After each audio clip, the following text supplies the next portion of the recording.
네, 안녕하세요. 마음우체국입니다. 오늘도 여러분의 사연에 대해서 진솔한 답변을 드리도록 하겠습니다. 저는 정신과 전문의 이광민이고 오늘은 강남 푸른 정신건강의학과 의원의 신재현 원장님을 모셨습니다. 안녕하세요. 네, 안녕하세요. 오늘 사연이 이거 누구나 다 공감할 만한 내용이거든요. 아마 이거 보시면서 정말 이거 나랑 비슷한데? 라고 생각하시는 게 많을 텐데요. 오늘 사연 한번 들어보도록 하겠습니다.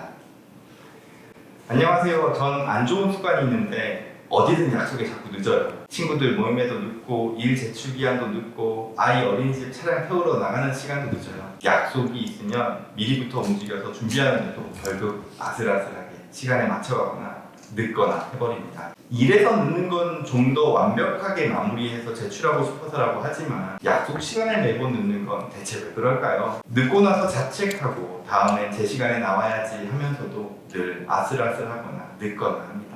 저는 대체 왜 그러는 걸까요? 이거 사실 저도 그렇거든요. 이거 사실 저도 그런 거라. 다들 조금 그렇죠? 네, 그런 성향이 다 있는 것 사실 같아요. 오늘의 신재현 선생님의 답변은 저한테도 상당히 필요한 답변이긴 합니다. 네. 혹시 이거 들으시면서 어떤 생각이나 느낌이 드셨나요? 사실 지각하고 늦는 분들이 굉장히 많죠. 근데 사실 그게 좀 어떤 병의 문제라기보다는 본인이 가지고 있는 어떤 성격적인 부분의 어떤 요소적인 측면이지 않나라고 생각을 하거든요. 이 자꾸 늦는 게 사실 반복되면은 사회적으로도 좀 피해가 있기는 할 것 같거든요. 인식도 안 좋아지고 대인관계나 일적인 부분에서도 마찬가지고요. 실제로 이런 것 때문에 직장에서 혹은 학교에서 문제가 돼서 진료로 오는 경우도 왕왕 보는 것 같거든요. 네. 자꾸 늦거나 미루거나 중요한 순간에도 내가 움직이지 않는 어떤 그런 이유들이 있을 것 같은데요. 신재현 원장님은 이런 이유들에 대해서 어떤 게 있을까요? 일단 그런 문제 때문에 병원을 찾아오신 분들은 성인형 ADHD인 경우가 가장 많은 것 같고요. 제가 볼 때는요. 네. 가장 많은 것 같고, 근데 꼭 병의 범주를 벗어나서 그 두 가지 정도를 저희가 생각할 수가 있을 것 같은데요. 첫 번째는 일단 기본적으로 본인의 불안 수준 자체가 굉장히 낮은 경우예요. 오히려 엄청 낮아서요? 네, 오히려 굉장히 낮아요. 그러니까 좀 둔감하다는 거죠. 여러 가지 의미에서 많이 둔감하고 타고난 기질 자체가 좀 굉장히 느긋하거나 아니면 성장 과정의 경험 자체가 굉장히 느긋한 집안이거나 그래서 그런 것들을 학습하고 모델링하게 되면서 일을 그렇게 급하게 할 필요가 있나? 굳이 급하게 내가 일을 처리할 필요가 있나?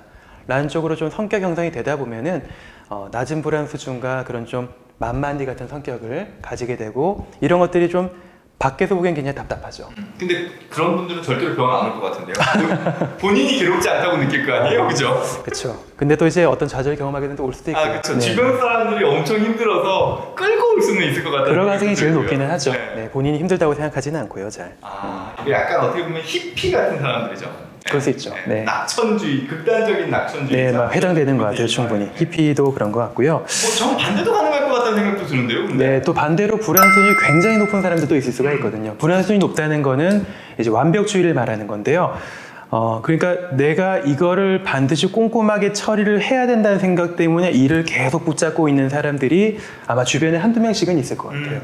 네, 때때로 이제 그렇지 않은 사람도 때때로 그럴 수가 있다고 생각을 하고요.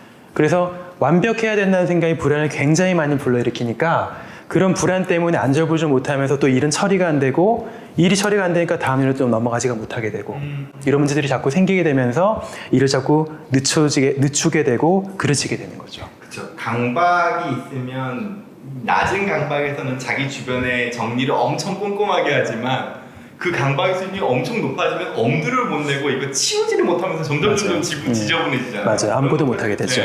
그런 것과 좀 비슷한 느낌이 드네요. 사연 주신 분 같은 경우에는 그 두 개 중에 어느 쪽에 해당될지 저도 순간 고민을 해봤는데요. 네, 사연이 짧아서. 근데 이게 일의 뒷부분에 보면은 자기가 일 같은 거는 좀 늦더라도 완벽하게 마무리하려고 하다가 늦는다는 이야기를 잠깐 하시거든요. 그래서 아마 후자 쪽, 약간 완벽주의적인 부분에 해당되는 게 아닌가라는 생각은 듭니다. 네. 신재현 원장님께서 오늘 사연 주신 이 어떻게 보면은 자꾸 늦는다거나 자꾸 어떻게 보면 게으름을 피운다거나 이런 분에게 한 줄기 마음 처방전을 주신다면요. 일단 완벽주의 때문에 힘드신 거라면 기준을 좀 낮추셔야 돼요. 대부분 이제 완벽주의를 가지신 분들은 본인이 100%를 하려고 노력하는데요. 사실 100%를 하려고 노력하는데 가만히 보면 150% 이상을 하려고 하는 경우가 참 많거든요. 그러니까 내가 힘을 좀 아무리 빼도 100% 밑으로는 잘 떨어지진 않죠. 그런 경우에는요.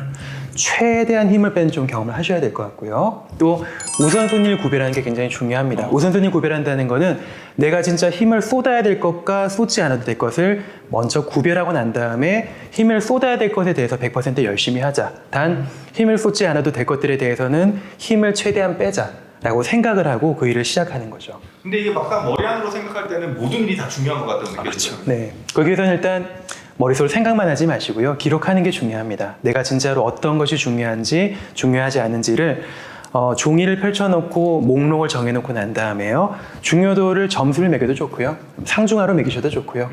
어떤 중요도를 매기고 난 다음에 거기다가 우선순위 점수를 한번 매기면서 순위를 매겨보는 거예요. 막상 눈으로 보게 되면은 더 중요한 게 조금은 더 뚜렷하게 구분되는 게 있을 그렇죠. 거예요. 네, 충분히 그런 게 있을 거라고 생각되고요. 또 혼자만 머릿속으로 생각하지 마시고요. 기준이 굉장히 높다는 건 자기 주관이 굉장히 뚜렷하다는 거고 그리고 남들 얘기를 잘 듣지 않으려고 한다는 얘기거든요. 그러니까 주변에 있는 사람들에게 좀 물어보고 이런 우선순위가 나에게 있을 것 같은데 당신은 어떻게 생각하느냐. 같이 일하는 사람도 좋고 같이 사는 가족들도 좋고요. 물어보고 난 다음에 우선순위를 좀 정해서 이걸 좀 따라가는 경험들을 해보시는 것이 새로운 경험들을 하게 만들어줄 거고요. 그리고 새로운 경험은 나의 패턴을 바꾸게 만들어줄 겁니다. 아, 주변 사람들한테도 이 우선순위에 대한 걸 한번 이렇게 조언을 구한다는 거는 저한테도 되게 새로운 내용인 것 같은데요. 네, 완벽주의를 가지고 계신 분들은 보통 주변 사람들이 굉장히 힘들어하시는 경우가 많으니까요. 야, 어떻게 보면 오늘도 신재원 원장님이 아주 구체적이고 어떻게 보면 실용적인 조언을 들을 수 있었던 것 같은데요. 저희들은 다음에도 새로운 사연들을 열을 때 돌아오도록 하겠습니다. 감사합니다. 감사합니다.